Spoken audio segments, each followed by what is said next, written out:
በህይወት ዙሪያ ስትመለከት ከዚህ በላይ ነገር ሊኖረኝ ይገባል ብለህ ታስባለህ? ትልልቅ ህልሞች አሉ፣ ነገር ግን እየተጓዝክ ያለው መንገድ ከነዚህ ህልሞች ጋር ፈጽሞ እንደማይገናኝ ያሳስብሃል? ወደ ኮሌጅ ለመግባት ጉዞ ላይ ነህ፣ ወይም ወደ ዩኒቨርሲቲ ውስጥ ወይም ወደ ዩኒቨርሲቲ ትምህርት ቤት ላይ ነህ። የማትወደውን ወይም ሀብታም የማያደርግህ ስራ ውስጥ ነህ። ትንሽ ቁጠባና ብዙ ዕዳ አለብህ። በመደበኛነት ለጡረታ ኢንቨስትመንት ወይም ዝቅተኛ ወይም ወደ የጋራ ፈንድ ውስጥ አስተዋጽኦ ታደርጋለህ። ኢንቨስት ያደረግከው ቁጠባ በሚያድግበት መጠን በህይወት ዘመን ጡረታ መውጣት እንደምትችል ትገነዘባለህ። ሀብታም ሰዎች አይተህ እንዴት አደረጉት ብለህ ትገረማለህ። በፍጥነት ሀብታሙን የሚሉ ጥቂት መጽሐፍትን ወይም ፕሮግራሞችን ሰምተህ ታውቅ ይሆናል። ወላጆች ወደ ዩኒቨርሲቲ ሂድና ጥሩ ስራ አግኝ የሚለውን የድሮውን ትምህርት ተከታዮች ናቸው። ምንም አካላዊ ችሎታ የለህም፣ ፕሮፌሽናል አትሌት፣ ዘፋኝ፣ አዝናኝ ወይም ተዋናይ የመሆን እድልህ ዜሮ ነው። ወጣትና በወደፊቱ ዘመን ላይ በጋለ ስሜት የተሞላህ ነህ፣ ነገር ግን የት እንደምታደርሰው እርግጠኛ አይደለህም። አሊያም እድሜ ገፍቷል እና ለተወሰነ ጊዜ በስራ ላይ ቆይተሃል። ከብዙ ዓመታት በኋላ ለማሳየት የምትችለው ብዙም ስኬት የለህም። እንደገና መጀመር የሚለው ደግሞ ሰልችቷል። ለስራህ ሙሉ ልብስና ነፍስህን ሰጥተህ ነበር፣ ነገር ግን በመጥፎ ኢኮኖሚ፣ በድርጅታዊ ችግሮች ወይም ቅናሽ ምክንያት ከስራ ተባረሃል። በጣም ስራ ስለሚበዛብህና በጣም ዝቅተኛ ደሞዝ ስለሚከፈል ልጆች በኤሌክትሮኒክስ መሳሪያ እየተመሩ ነው። በዋና ዋና የፋይናንስ መካሪዎች በተደገፉ የአክሲዮን ገበያ ወይም ባህላዊ ኢንቨስትመንቶች ገንዘብህን አጥተሃል። ከነዚህ ግምቶች ውስጥ አንዳንዶቹ ሁኔታን የሚያንጸባርቁ ከሆነ ይህ መጽሐፍ በአንተ ላይ እመነኝ ትልቅ ተጽዕኖ ይኖረዋል። ዛሬም እንደተለመደው ከዚህ የፈጣን የሚሊዮነርነት መንገድ ሁለተኛውን ክፍል በስፋት የምናይ ይሆናል። ይህም በተሃማሚ ወንበር ላይ ያለ ሀብት ወይም ቀስ ብለህ ሀብታሙን ማለት በእርጅና ሀብታም መሆን የማለት ነው የሚለውን የመጀመሪያውን ክፍል እናያለን። እንደተለመደው ይህ እጅግ በጣም ስለ ገንዘብና ፋይናንስ ንግድ ውስጥ ላሉ መሆን ለሚፈልጉ ሰዎች ጠቃሚ የሆነ መጽሐፍ በአማርኛ ስላለ የምትፈልጉ ከታች ባለው የቴሌግራም ሊንክ አድራሻ ጻፉልን። ቪዲዮ ለብዙ ወጣቶች ተደራሽ መሆን እንዲችል ቪዲዮውን ላይክ፣ ሌሎች ደግሞ ሼር በማድረግ ይህንን አስደናቂ የእውቀት ቤተሰብ ደግሞ ሰብስክራይብ በማድረግ ወደ መጽሐፉ ዘልቀን እንግባ። ታላቁ ማታለል መደበኛነት ሊመኙት ሳይሆን ሊርቁት የሚገባ ነገር ነው። ጂዲ ፎስተር። እኛ የምናውቀው በ22 ዓመታቸው ሀብታም የሆኑ ሰዎች ሀብታም የሆኑት ደሞዛቸውን በትጋት በማስቀመጥ ወይም በኢንዴክስ ፈንድ ውስጥ በመደበቅ አይደለም። ወጣት ሆነው ሀብታም የሆኑ ሰዎች ልዩ በሆነው የማህበረሰብ ክፍል ውስጥ እንደሚወድቁ እናውቃለን። ፕሮፌሽናል አትሌቶች፣ ራፐሮች፣ ተዋናዮች፣ አዝናኝና ታዋቂ ሰዎች ናቸው። ከዚህ የሰዎች ቡድን ውጭ ያለነው ደግሞ በፋይናንስ ባለሙያዎች በሚሰጠን ባህላዊ ምክር ላይ ተጣብቀናል። ቀስ ብለህ ሀብታሙን ተብሎ የሚጠራው ምክር እንደዚህ የሚመስል ነው። ትምህርት ቤት ሂድ፣ ጥሩ ውጤት አምጣ፣ ተመረቅ፣ ጥሩ ስራ አግኝ፣ በአክሲዮን ገበያ ላይ ኢንቨስት አድርግ፣ የጡረታ ቁጠባህን ሙላ፣ የክሬዲት ካርዶችን ቆጥብና ኩፖኖችን ሰብስብ። ከዚያ አንድ ቀን 65 ዓመት ሲሞላ ሀብታም ትሆናለህ። ቀስ ብለህ ሀብታሙን የተሸናፊነት ጨዋታ ነው። ሀብታም ለመሆን የምትፈልግ ሆነ ስትራቴጂ ቀስ ብለህ ሀብታሙን ከሆነ መጥፎ ዜና አለኝ። ይህ ተመጣጣኝ ያልሆነ ጨዋታ ነው። በጊዜ ቁማር እየተጫወትክ ነው። በባህር ዳርቻ ላይ ትልቅ ቤትና የ$500,000 መኪና ያለው ሰው ሀብታም የሆነው በጋራ ፈንድ ላይ ኢንቨስት ስላደረገ ነው ወይስ በአካባቢው የሱፐር ሴቨር ኩፖኖችን ስለቆረጠ ነው? በእርግጥ አይደለም።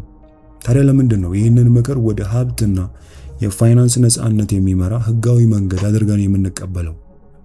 መንግስት፣ ታዋቂ የሬዲዮ አዘጋጅና ጎልድማን ሳችስ ስለተናገሩት ነው?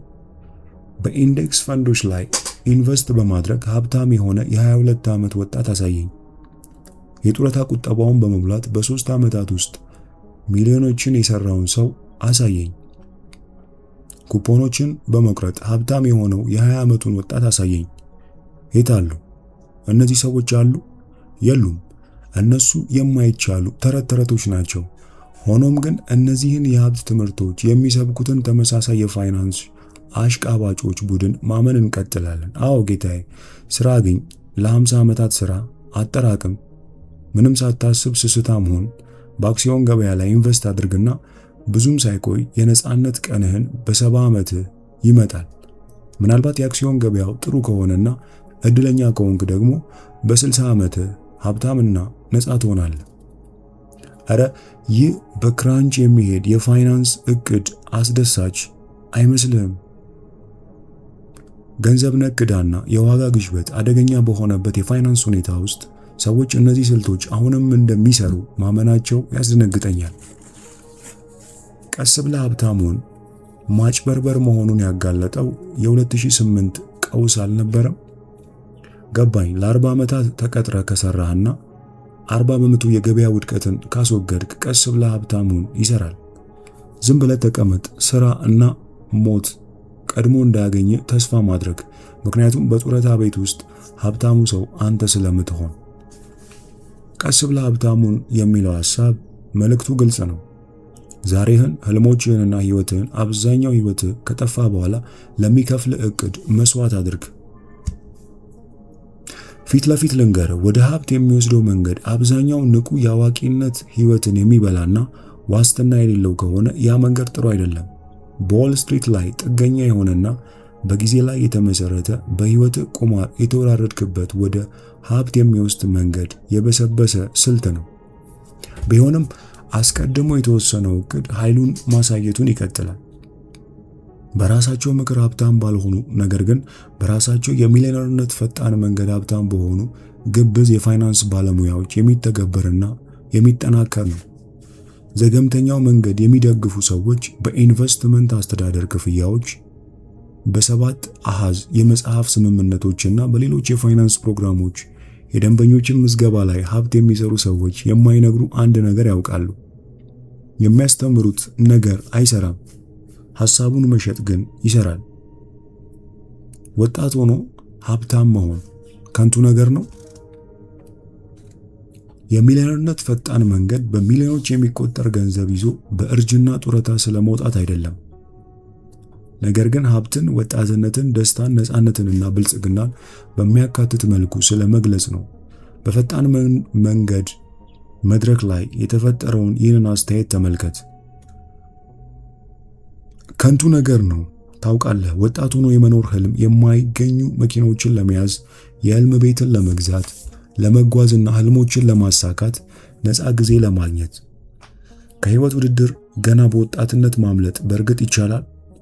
እኔ በቺካጎ ኢሊኖይስ ውስጥ የምኖር የ23 ዓመት የኢንቨስትመንት ባንክ ሰራተኛ ነኝ።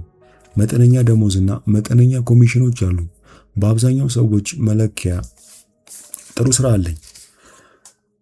እጠላዋለሁ። በቺካጎ ከተማ መሃል ስዞር አንዳንዶች ህይወታቸውን ሲኖሩ ያለው ውድና የማይገኙ መኪኖችን የሚነዱ ወንዶችን ሳይ ለራሴ እንዲህ እላለሁ፣ ሁሉም 50 ወይም ከዚያ በላይ ሽበታም ናቸው። ከነሱ አንድ ጊዜ እንዲህ አለኝ፣ ታውቃለህ ልጅ፣ በመጨረሻ እንዲህ ያለ አሻንጉሊት ለመግዛት አቅም ሲኖር ለመደሰት በጣም አርጅተሃል። ሰውየው የ52 ዓመት ሪል ስቴት ኢንቨስተር ነው። ትኩር ብዬ የተመለከትኩት አምላኬ ሆይ እውነት ሊሆን አይችልም፣ ከንቱ መሆን አለበት ብዬ ማሰቤን አስታውሳለሁ። እኔ ማረጋገጥ እችላለሁ፣ ከንቱ ነገር አይደለም። ህይወትህን መኖርና ወጣት መሆን ትችላለህ። እርጅና ለሀብት ወይም ለጡረታ ቅድመ ሁኔታ አይደለም። ሆኖም እውነተኛው ከንቱ ነገር ቢያንስ 30ኛ የልደት ቀን ደርሰ ይህን በመደበኛነት ቀስ ብለህ ሀብታሙን አሰራር ማድረግ ትችላለህ ብሎ ማሰብ ነው። እርጅና ለጡረታ ቅድመ ሁኔታ ነው ብሎ ማመን እውነተኛው ከንቱ ነገር ነው። እውነተኛው ከንቱ ነገር ቀስ ብለህ ሀብታሙን ህልሞችህን እንዲሰርቅ መፍቀድ ነው። ጡረታን ከወጣትነት ጋር እንደገና ፍጠር። ጡረታ ሲባል ምን ታያለህ? እኔ የሚታየኝ በረንዳ ላይ በምትወዛወዝ ወንበር ላይ የተቀመጠ ተንኮለኛ አዛውንት ነው። የመድኃኒት ቤቶችን፣ የዶክተር ቢሮዎችን፣ መራመጃዎችንና አስቀያሚ የሽንት ልብሶችን እያየው ነው። የነርሲንግ ቤቶችንና ሸክም የሆኑ ወዳጆችን እያየው ነው። አርጅቶ መንቀሳቀስ የማይችል ሰው ያለው ሰዎች በ60ዎቹ ወይም በ70ዎቹ ዕድሜያቸው ጡረታ ይወጣሉ። በዚያ ዕድሜ ቢሆን ለመኖር ይቸገራሉ። ምናልባት ለመትረፍ በመንግስት ፕሮግራሞች ላይ መተማመን አለባቸው። ሌሎች ደግሞ የኑሮ ዘይቤያቸውን ለመጠበቅ በወርቃማ ዓመታቸው ውስጥ መስራት ይቀጥላሉ። አንዳንዶች በጭራሽ ስለማይደርሱበት እስከ ሞት ድረስ ይሰራሉ። ይህ እንዴት ሊሆን ይችላል? ቀላል ነው። ቀስ ብለህ ሀብታሙን የህይወት ዘመንህን ሙሉ ስለሚወስድና ስኬቱ ልትቆጣጠራቸው በማትችላቸው በርካታ ነገሮች ላይ የተመሰረተ ስለሆነ ለ50 ዓመታት በአንድ ስራ ላይ ኢንቨስት አድርግና በሚያበሳጭ ሁኔታ ኑር። ከዚያም አንድ ቀን በተሽከርካሪ ወንበርህና በመድኃኒት ሳጥንህ ጎን ሀብታም ሆነ ጡረታ መውጣት ትችላለህ። እንዴት የሚያበረታታ ነገር ነው! ሆኖም ግን በሚሊዮኖች የሚቆጠሩ ሰዎች የ50 ዓመቱን ቁማር ይሞክሩታል። በዎል ስትሪት ሎተሪ ያሸነፉት የፋይናንስ ነፃነት ሽልማታቸውን ከአረጋዊ ችግሮቻቸው ጋር ይቀበላሉ። እኔ በበኩሌ እረ አመሰግናለሁ ብዬ የምመልስ ይመስለኛል። ግን አትጨነቅ፣ ወደ ሰማይ እነዚህ ወርቃማ ዓመታት ናቸው የሚል የቅድስና ዝናብ ይወርዳል። ማንን ነው የሚያታልሉት? ለማን ነው ወርቃማ የሆኑት? ወደ ሀብትና ነፃነት የሚወስደው መንገድ 50 ዓመታት ከህይወት የሚወስድ ከሆነ ምን ዋጋ አለው? የ50 ዓመት ጉዞ አስደሳች አይደለም። በዚህም ምክንያት ጥቂቶች ብቻ ይሳካላቸዋል። የሚሳካላቸውም ቢሆን በፋይናንስ ነፃነት ላይ የሚሳፈሩት የህይወት ጀንበር ስትጠልቅ ነው። ተቀባይነት ካገኘው የጡረታ ደንቦች ጋር ያለው ችግር የማይታየው ነገር ነው። ወጣትነት አይታይም፣ ደስታን አታይም፣ የህልሞች መፈጸምን አታይም። ወርቃማ ዓመታት ወርቃማዎች አይደሉም፣ ይልቁኑ ለሞት የምትጠባበቅበት ክፍል ነው። ሞት ቀድሞ ሳይመጣ የፋይናንስ ነፃነት ከፈለግ ቀስ ብለህ ሀብታሙን መልሱ አይደለም። ጤናማ ንቁና ለሻምፓኙ ማስታወቂያ የሚሆን የቅንጦት ፀጉር ይዘህ በወጣትነት ጡረታ መውጣት ከፈለግ የህብረተሰቡ መደበኛ ቀስ ብለህ ሀብታሙን የመንገድ ካርታና ዋና ዋና መካሪዎች በማንኪያ የሚገቱውን ምክር መተው አለብህ። ምን እያልኩ ነው? ሌላ መንገድ አለ። የዚህ ምዕራፍ ማጠቃለያ የፈጣን መንገድ ልዩነቶች። ቀስ ብለህ ሀብታሙን የረዥም ጊዜ ትርፋማ ቅጥርን ይጠይቃል። ቀስ ብለህ ሀብታሙን ተመጣጣኝ ያልሆነ ጨዋታ ነው። ምክንያቱም በዎል ስትሪት ላይ ጥገኛና በጊዜ ላይ የተመሰረተ ነው። እውነተኛው የህይወት ወርቃማ ዓመታት ወጣት፣ አስተዋይና ንቁ ሳለህ ነው። ታዳጊ ሳለው በወጣትነት ሀብታም የመሆንን ሐሳብ አስቤው አላውቅም ነበር። ሀብት ሲደመር ወጣትነት እኔ ተሰጥኦ ወይም አካላዊ ችሎታ ስላልነበረኝ ሊመጣልኝ የማይችል ሐሳብ ነው። ወጣት ለሆኑ ሰዎች ወደ ሀብት የሚወስዱት የተለመዱ መንገዶች ተወዳዳሪና ተሰጥኦ የሚያስፈልጋቸው ናቸው። ተዋናይ፣ ሙዚቀኛ፣ አዝናኝ ወይም ፕሮፌሽናል አትሌት። እነዚህ ሁሉ ደግሞ መንገዱ ዝግ ነው የሚል ምልክት ተለጥፎባቸዋል። ምንም እድል የለኝም እያልኩ የሚሳለቁ ነገሮች ናቸው። ስለዚህ በህይወቴ መጀመሪያ ላይ ተስፋ ቆረጥኩ፣ ህልሞቼን ተውኩ። ቀስ ብለህ ሀብታሙን የሚለው በትክክል ግልጽ ነበር። ትምህርት ቤት ሂድ፣ ስራ አግኝ፣ በትንሹ ረክተህ ኑር፣ መስዋዕት ሁን፣ ስስታም ሁንና ስለ ፋይናንስ ነፃነት በተራራ ዳር ስላሉ ቤቶችና የማይገኙ መኪኖች ማለም አቁም። ግን አሁንም አልም ነበር። ታዳጊ ወንዶች የሚያደርጉት ነገር ነው። ለኔ ሁሉ ነገር ስለ መኪኖች ነበር፣ በተለይ ላምቦርጊኒ ካውንታች። በወጣትነቴ ሀብታም ለመሆን ወሰንኩኝ። ጉዞ ከኮሌጅ ከተመረኩ በኋላ ይጀምራል። ምን እንደሚጠብቀኝ አላውቅም ነበር። ምናልባት መንገድ መዘጋጆት፣ ማዞሪያዎችና ስህተቶች። ከሰሜናዊ ኢሊኖይስ ዩኒቨርሲቲ በ2 የንግድ ዲግሪዎች ተመረቁ። ለኔ ኮሌጅ ለድርጅታዊ መደበኛነት የ5 ዓመት የአእምሮ ማጠቢያ ፕሮግራም መስሎ ነበር የታየኝ። ስለ ስራ ፈጣሪነት ማንም አያወራም። ከመምህሮቼ የሰማሁት ሁሉ ስራ ስትቀጠሩ እና ስራ ስትይዙ የሚል ነበር። ንግድ መጀመር የቆሸሸ ሐሳብ እንደሆነ ነው የሚታየው። እኔ እሱን ተቃወምኩ፣ ጓደኞቼ ግን አልተቃወሙም። ትላልቅ ስራዎች ተቀጥረው በሱ ይኩራሩ ነበር። ለሞቶሮላ እሰራለሁ፣ በኖርዝ ዌስተርን ኢንሹራንስ ስራ አገኘው፣ ሄርትስ ሬንታል ካርስ ስራ አስኪያጅ አድርጎ ቀጠረኝ። እኔ ለነሱ ደስተኛ ብሆንም ጓደኞቼ ዘገምተኛው የሀብት መንገድ በተባለ ውሸት ላይ ተማምነው ነበር። እኔስ አመሰግናለሁ ግን አያስፈልገኝም።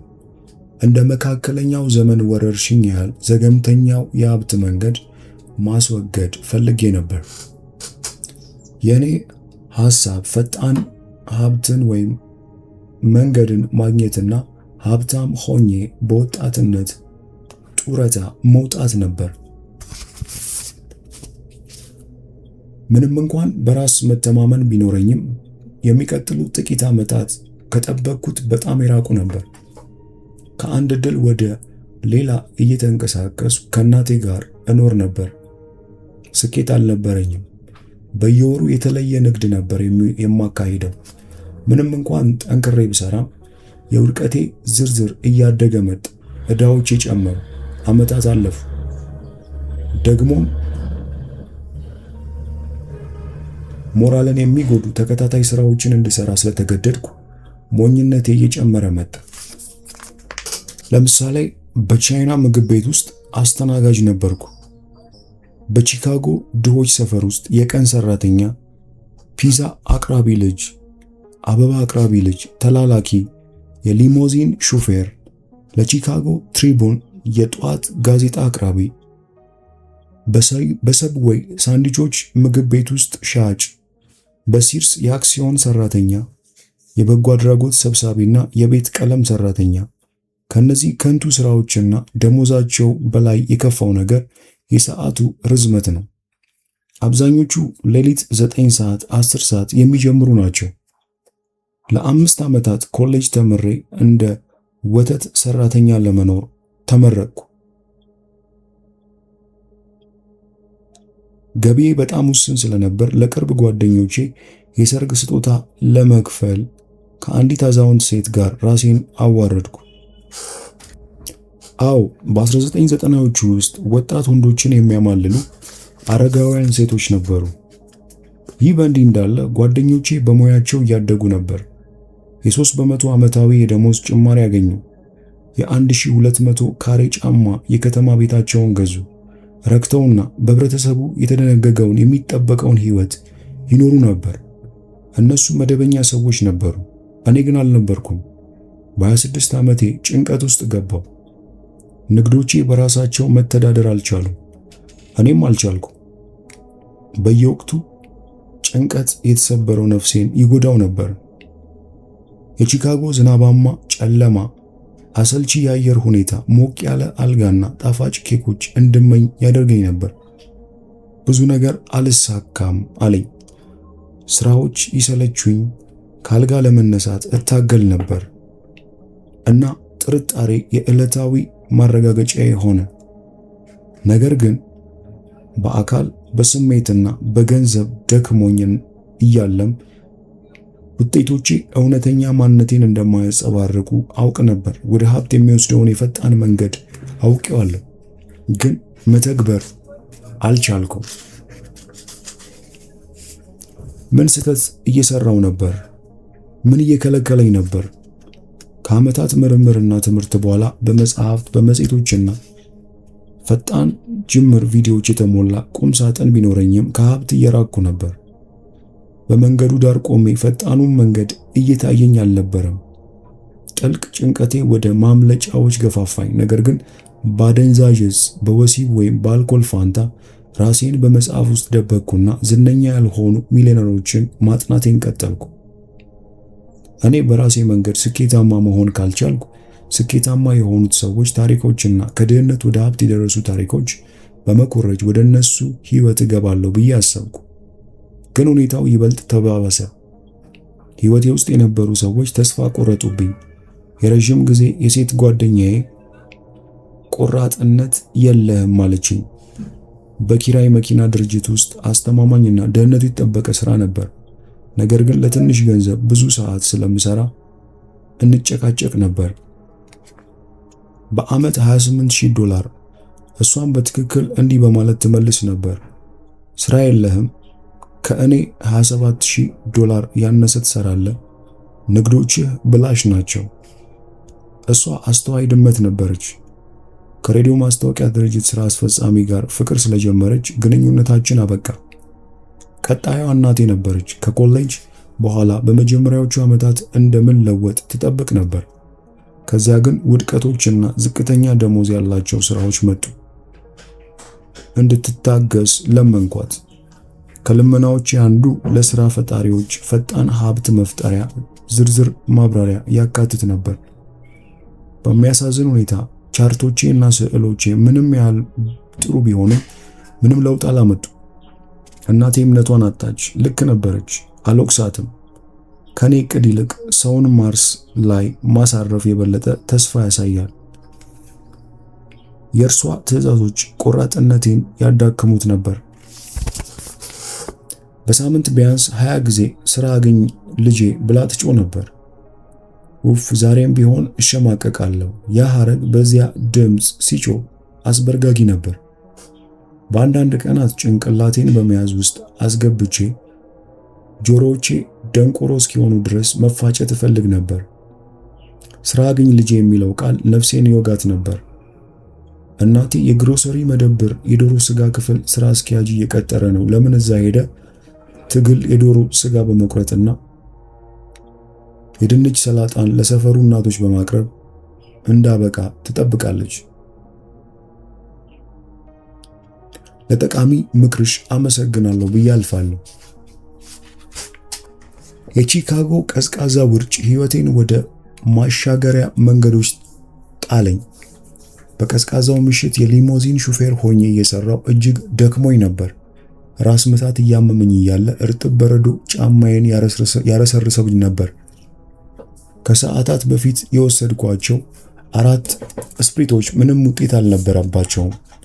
ያውሎ ንፋሱ ኃይል ሲጨምር በቅርቡ ወደ ቤት መድረስ እንደማልችል ግልጽ ሆነ። የተለመዱ መንገዶቼ በበረዶ ተዘግተው ነበር።